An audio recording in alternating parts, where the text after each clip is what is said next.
All right. So I'm kind of sleepy, but this is supposed to be a diary project. It's not supposed to be too cumbersome, you know. Just we're sticking to a schedule, trying to have fun with this.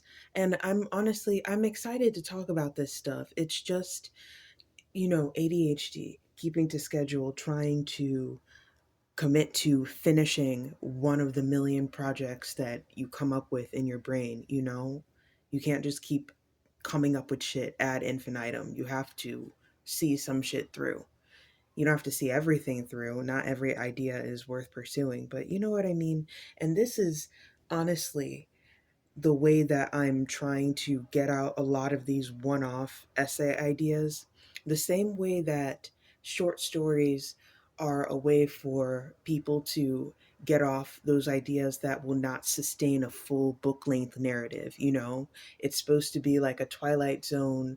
Wouldn't it be fucked up if so and so thing happened? Just like high concept. That's the same thing with so many of these little essays. I'll have a thing that's not really a full thesis in my head, and I'll be like, "Oh, wouldn't these people work as a couple?" And it's from some one-off children's book from 2002, and there's not much to sustain it. You know what I mean? But like this podcast project will be an avenue for me to talk about all that kind of bullshit, and just it's just thoughts off my mind. I think I ended up calling this something like of record, as in what's on my mind is a matter of record or something like that. I'm going to figure out the slogan later. Anyway, rambling. Reintroduction to me. Who am I? I am a multidisciplinary artist who was in need of another creative outlet, and I chose to do this podcast as a way to exercise that creative muscle that was developed, that creative itch that was developed from decades upon decades of being inundated with talk radio from my dad and my family, from being an early adopter of podcasting as a listener. Um, and yeah, yeah, I went into some of my influences in the first episode.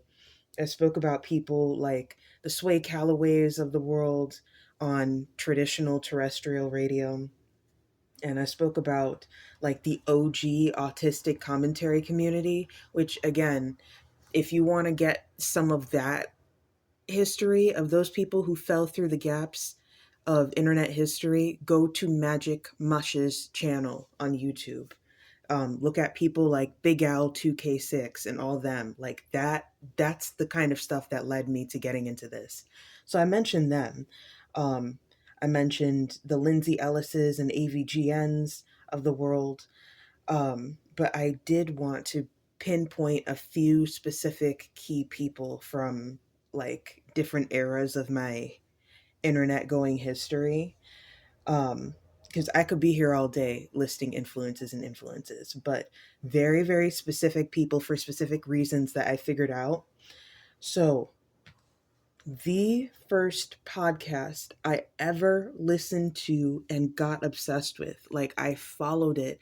I had it set up with my iTunes in like 2007 so that it would um, automatically sync up with new episodes, like that kind of shit. The very first one I ever did was this one that was called the Disney Channel Podcast with Derek and Eric. And this shit, it's almost lost to time. The only evidence I could find of it, thank God, and I'll try to put the screenshot or something, is a last FM listing. Because apparently people were scrobbling, like logging in their last FM, this freaking dorky podcast from 2008. But um, yeah, this was two teens with a talk shoe phone line. I need to see if I can find evidence of talk shoe. That was kind of like a Skype type thing where you could, or Discord, sort of. It wasn't like Slack, but it was a internet phone thing you could pay for.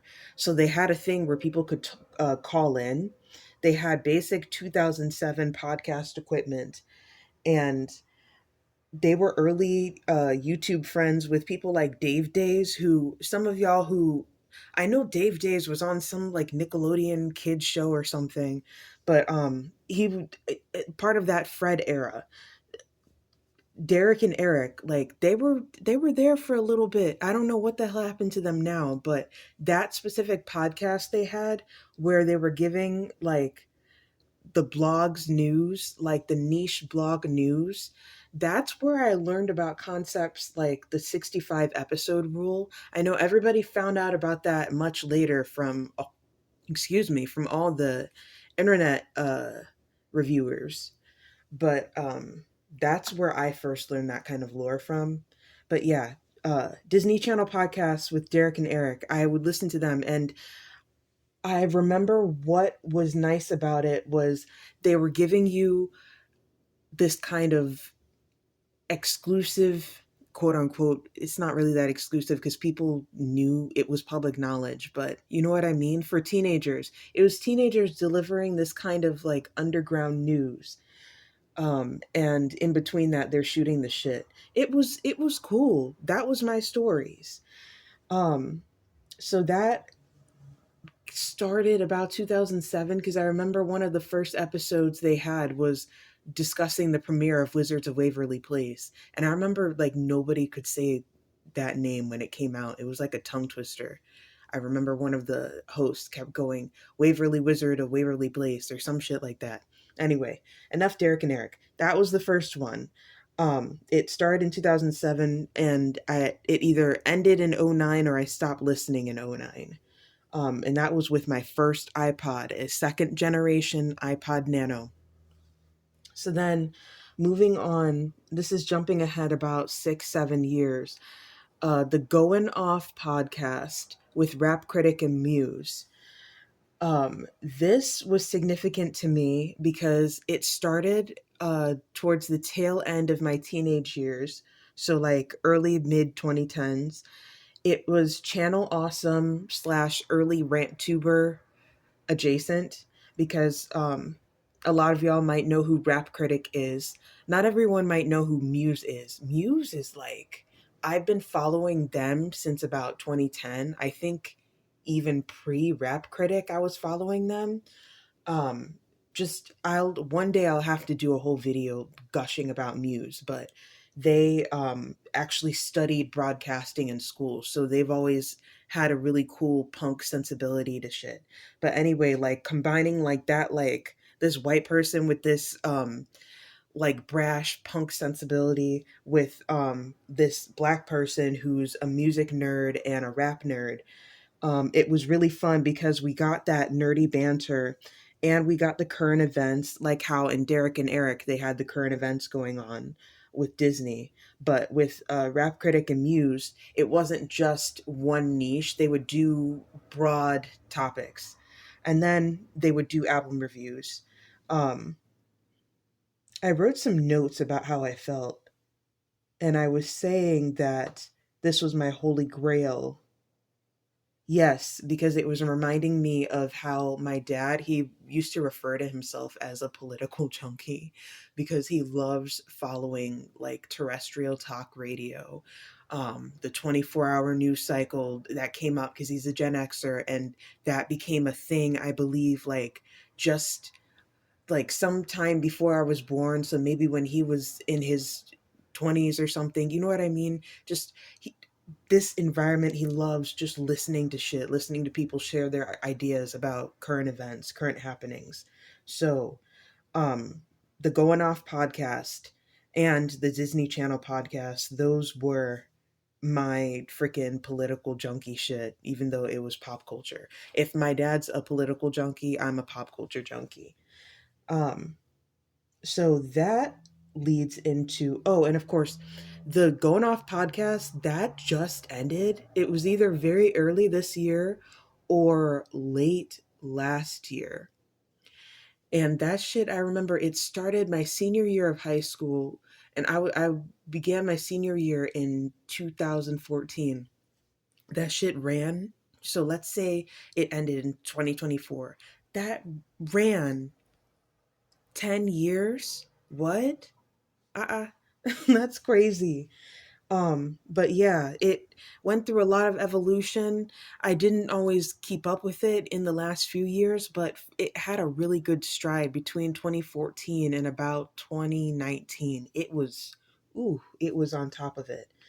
Um, Leading into the modern era, I classified all these people and figures as ones that form the modern me, the modern media self that I am. There's a lot of people that I'm going to run down really quickly, and then it's going to culminate in the actual main person. Um, so, in terms of teaching me that it's okay to be a Black woman who's a nerd publicly in a very specific way, that of course goes to Melina Pendulum slash Princess Weeks. I gushed about her in last video. And then of course Cat Black. Both of them I was following early on. Cat Black, I remember starting to watch about 2012. And I remember distinctly watching Cat Black and Melina Pendulum videos off my freaking iPhone 4, um, doing chores on Saturday mornings. Like I'd have it, my freaking phone tucked into my bra, and then my headphones connected to the earbuds sticking out of my bra or what I had this crazy setup so that I could listen to it while I was cleaning and I didn't yank my earbuds out. But I listened to them a lot. Those were the blurred women, the Black nerds. In terms of teaching me that it's okay to be snarky, that honor goes to Internet Today slash Weekly Weird News. I know they went by a different name too, but y'all might be aware of this channel. It's Ricky and Elliot, who used to work for Machinima before Machinima folded. Um, Whatever the first incarnation of their show was in 2014, I used to watch that too. So I forgot. I watched that as long as I watched Going Off, because I would jump in and out of Ricky and Elliot's show. But both of them, they had a really snarky, like white guy sensibility that I appreciated because they were really in charge of developing their own image and cultivating that and just having fun playing both sides of the aisle. And I'm not saying that I'm a centrist. I'm far from a centrist, but just sometimes you need a little bit of edge and it's good to see what the other side is thinking. So, for Snark, a dose of Buckley and Internet Today, um, in terms of showing me what it can look like to be a cool ass Black woman in their 30s, um, Julesy on YouTube and For Harriet slash Kimberly Nicole Foster. Um, Both of them brilliant, brilliant minds. Um, just, I love the way that they conduct themselves, very opinionated, unapologetic, but still moving with grace. Moving with grace doesn't mean they don't get angry and they don't check people who deserve to be checked, but just everything about them. Like I think I discovered them both when I was in my early 20s because they're both about a decade older than me. So now approaching 30 myself, I'm going to be 30 next year. It's just really cool to now be at that point. When I started watching them, that's where they were, if that makes sense. Like they're modeling what it looks like to be a cool ass Black woman in their 30s. And I feel like a cool ass Black woman entering her 30s. But the person that I feel kind of encapsulates all of those things, the Black nerd women, the snarky people, the 30s poise, is Calvin Michaels. Calvin Michaels is a Black YouTuber in his late 30s, I believe, mid to late 30s. And he does a lot of the stuff that all those people do, like the media critique and analysis that all of the above do, the Black social outreach that Julesy, Cat Black, Melina Pendulum, and For Harriet do, the really dorky, nerdy 90s and 2000s pop culture nerd stuff from the elder millennial perspective that For Harriet leans into.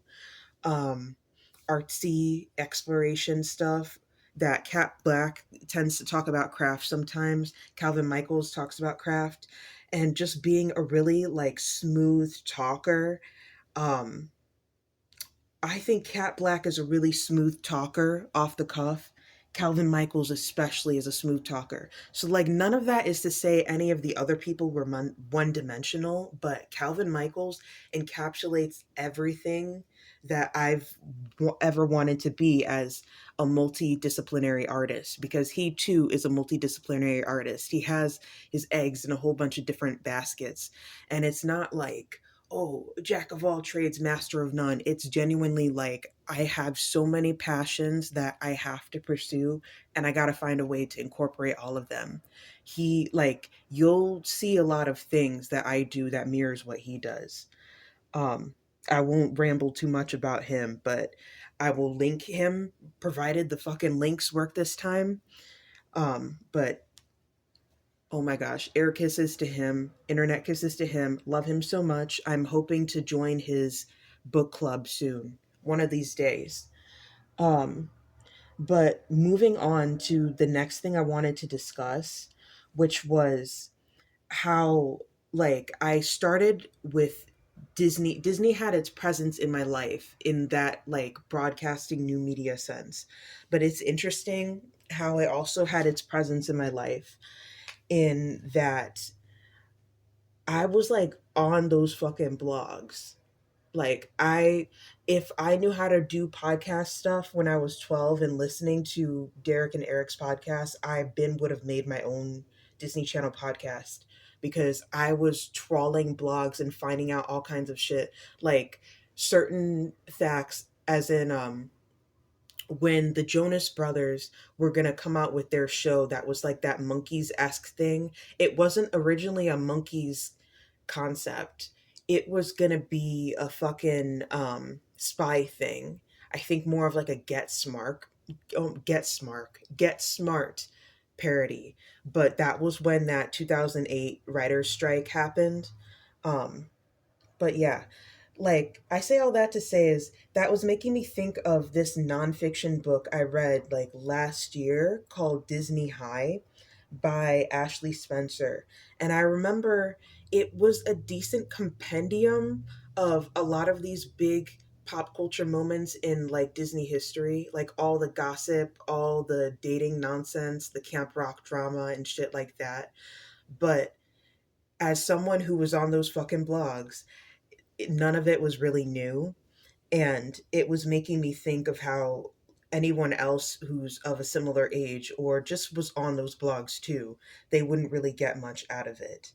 um so I would say if you're a little younger and you weren't really there for a lot of these things and you haven't found some other fucking video essay talking about 2007 Disney lore, I would recommend Disney High. But I have a whole other rundown list of nonfiction books that I do really, really enjoy and that I want to pursue in the future. It's interesting because a different like writer, author tuber type person that I follow, I think Cozy Creative is her name. She just put out a video talking about how fiction writers need to be reading more nonfiction. And I'm like, that's funny how we're all like on the same page, because when I started reading again heavily, shortly before I went back to school as an adult, I noticed myself finding nonfiction to just like, it feels like less of a chore, quote unquote, than fiction. Not that fiction's a chore, but nonfiction, it's just so much fucking fun to read. Anyway, um, where is my little list that I had? Uh, so I said in to contrast with how Disney High didn't really give me any new info or perspectives, some stuff I've read in the last few years that did. From Hollywood with Love by Scott Meslow, which is just going to bat for rom-coms. It's a really scholarly explanation or exploration of the rom-com genre. And as someone who never like hated rom-coms, I like a few, but I too had the kind of like internalized misogyny just misconception about rom-coms, and this really just made me re-examine the genre and gain a whole new appreciation for it. So from Hollywood with Love by Scott Meslow, um Unbound by Tarana Burke. And I hope I'm saying her name right because I always see people, like she says, people put the wrong inflection. I believe it's Tarana, Miss Ma'am, who helmed the Me Too movement. It's so important because it helps untangle a lot of the misconceptions around how the Me Too movement was botched. It was not supposed to go down like that. Like, for as much good as it did, there was a lot of harm that was being done to victims because people were re-traumatizing themselves in ways that they weren't supposed to. So highly, highly recommend, if you aren't in the mood for something light and fluffy nonfiction like the Meslow, check out Unbound by Tarana Burke if you want to learn about the real story behind Me Too. um the ones that I found really, really addictive, because people might think, oh, nonfiction can't be addictive. It has to be dour and serious and blah, blah, blah all the time. No, like it can be serious and cover heavy things, but like nonfiction's fucking fun. Um, where did it fucking go, bro? Okay, yes. So y'all all remember the one year when I'm Glad My Mom Died by Jennette McCurdy came out? I read it. Somehow I was able to snag a copy when they were all getting sold out. Um, so I snagged a copy. I remember I read it, I loaned it to my brother, and he read it, and then I sold my copy. I don't know why the hell I did. But then I was craving reading it again. I was able to obtain a copy, and I reread it for a project, a digital media project that I'm actually going to reference. It was a digital archive project. Put a pin in that digital archive. But I'm Glad My Mom Died by Jennette McCurdy. Just, it's so interesting seeing, first of all, what a good writer she is. Like, just her command of the written word, very, very engaging storyteller. And just the way she was able to frame her narrative and show people coping mechanisms that were good and bad, and how she grew and is processing all the shit she went through in her life and in the industry as a child star. Just for Gen Zennials, I think it's a seminal text, man. Especially me, as somebody, like, I was on the brink of getting into that industry around when iCarly came out, and just it I remember feeling some type of way about not having like commercial things pan out and shit. But then looking back on some of these narratives, it's like, oh Lord. So yeah, that was addictive book number one, the Jennette McCurdy. The other one, which goes back to my WWE obsession this year, and I like all of wrestling, but currently I'm speed running like 20 years of WWE fandom in like 1 year. So that's why I'm preoccupied with the Fed. Anyway, the other addictive nonfiction book that I loved was Bret Hart's book, the one that's subtitled something like My Real Life in the Cartoon World of Wrestling, something to that effect. It's like called Hitman something something something. I will link it again if these links work.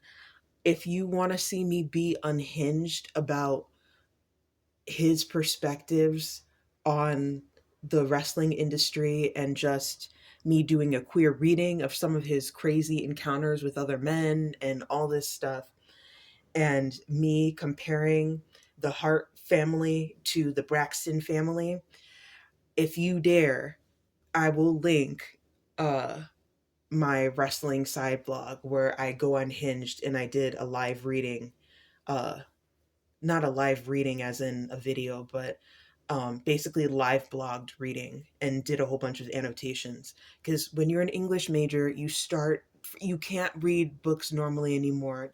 The highlighter comes out, the Kindle shit comes out, bro. Um, but yeah, So the next books that I'm so those were the books that like challenged me and I found addictive. The books that I'm reading right now that are nonfiction, uh Patric Gagne's Sociopath, which came out either this year or last year. I've been reading it for a minute. I know I'd started watching the video she did. I can't remember which outlet, but one of these news magazines, maybe like Vanity or Variety or something, where it sounded like she was summarizing the book because I got through maybe 2/3 of the book and it was starting to slog a little bit.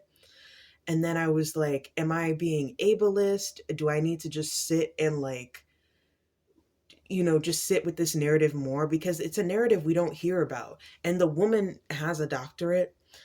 So it's not that like school inherently makes you like you can't fuck up after going to school, because there's plenty of people in other industries and people with other conditions and just people. School doesn't always mean expertise, but like the woman who went to school to understand her condition better, I think I need to sit down and just listen better. So basically, Patrick Gagne, Sociopath, I need to finish uh reading that one. And then the lighter, but not really lighter, as in it's like in a Charlie XCX party girl way. Julia Fox's Down the Drain. That shit is really, really good. And I can see it being one that I reread, like the Jennette McCurdy and the Bret Hart. Um, I've been annotating the shit out of it, just chipping away at it over the past few months.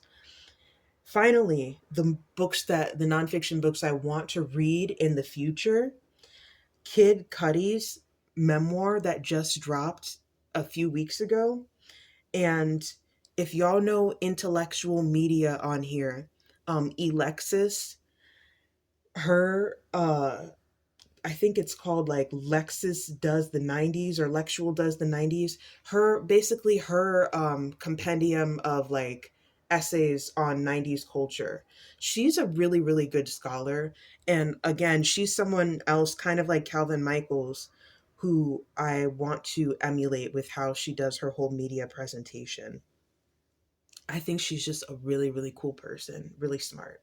But yeah, to wrap up my whole nonfiction shit, read Disney High if you are under 25 slash didn't trawl the blogs of decom drama in 2007.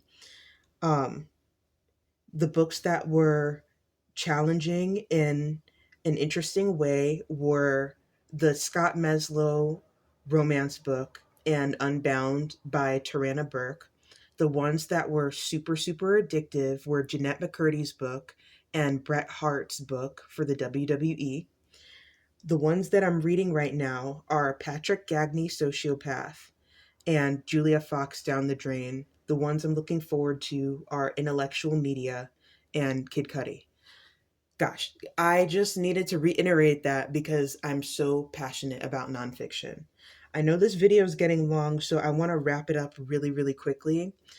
The next part that I wanted to talk about with regard to like Norman Lear and like auteur theory, I'll leave for my next video, but I'm finna wrap this up with resource recs. So my resource rec is the ReadEra app.